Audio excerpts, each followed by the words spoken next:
Welcome back, my friends, to another BJJ DVD review. Today we're looking at Lapel Chokes Seminar by James Klingerman. This is a DVD that was filmed during a seminar, as it says, Lapel Chokes Seminar. Actually, it was, looks like two seminars. Really, most of it is one seminar, and then it looks like he takes place at a different location, showing a few different things as well. First off, Lapel Choke. It's a gi choke. So BJJ, not any good for no gi. So if you're a no gi person, this probably is not for you. But if you are looking for another gi choke to add, or maybe you already are aware of the Lapel Choke but looking for a bunch of different variations and some tips on your grips, this could be a good DVD for you. He shows two different finishing grips. I think that these are a pretty big detail with your Lapel Choke, and if you don't get that grip right, the first grip, if you don't get it right, there's really not a good chance that you'll finish it. And then the second grip, he's got a couple of variations on what you could do to finish the choke. So I really appreciate those details with the Lapel Choke. The Lapel Choke is mostly for the guard. He shows, and that's what most of the DVD is, it's a lapel choke from the guard. He does show some variations. He'll show some stuff from the turtle when you're on top, how to get a Lapel Choke, and he shows a few things from standing, how to start, with the Lapel Choke, which you're both standing up. So those are nice additions as well. The principles work kind of the same from the different positions.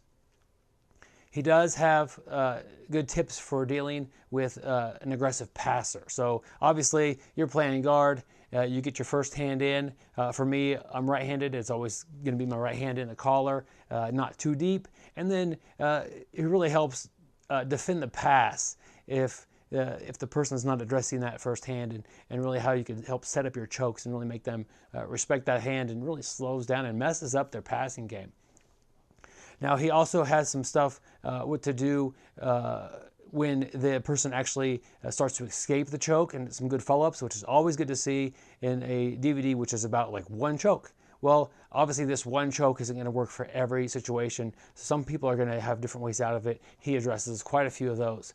Also, he shows what to do when your first grip isn't working, and when to switch and transition to that grip, because you still have that really nice grip next to their neck with the lapel. So there's a lot of options there. So I always want to answer the question, who is this DVD for? Well, it's for the BJJ, the gi player, who probably prefers to play the guard game, who definitely likes to look for lapel chokes. If you really don't understand lapel chokes at all, you probably should invest some basic time in learning like the cross choke or something like that. But this is a pretty fundamental choke. It's not as common though, so you could surprise some people for sure. Most people, when they defend the gi choke, the first hand goes in and they're not freaking out, and then the second hand, as it gets placed, they try to defend that. Well, the second hand placement is a little hard to see coming, and it doesn't. It's more of a surprise. It's like, oh man, I'm getting choked. I never even had to try to defend the second hand, and it's behind my head and applying pressure to this choke. So that's one of the things I think the Lapel Choke does well. Is it's easy to set that first hand. The second hand, which like in the cross choke, they'll defend that second hand, like their life depends on it. Well, instead of going in front of them, you sneak it behind their head and start playing that pressure. So I think that's a good attribute that the Lapel Choke has.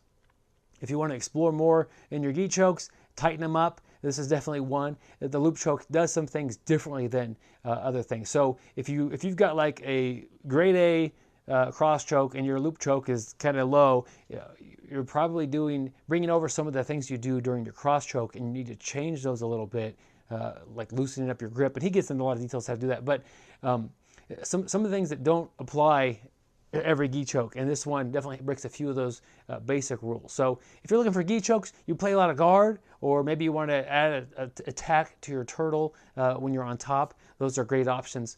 And if you're just a no-gi person, this is not the DVD for you, obviously. It's just gi. If you are interested, there's a link to thefightHub.com. They did send this video for me to review, and you can go find this DVD there. I appreciate if you like the video, it helps out a ton. And if you want to see more DVDs just like this, subscribe to the channel and look around. We've got tons of reviews. So check us out next time.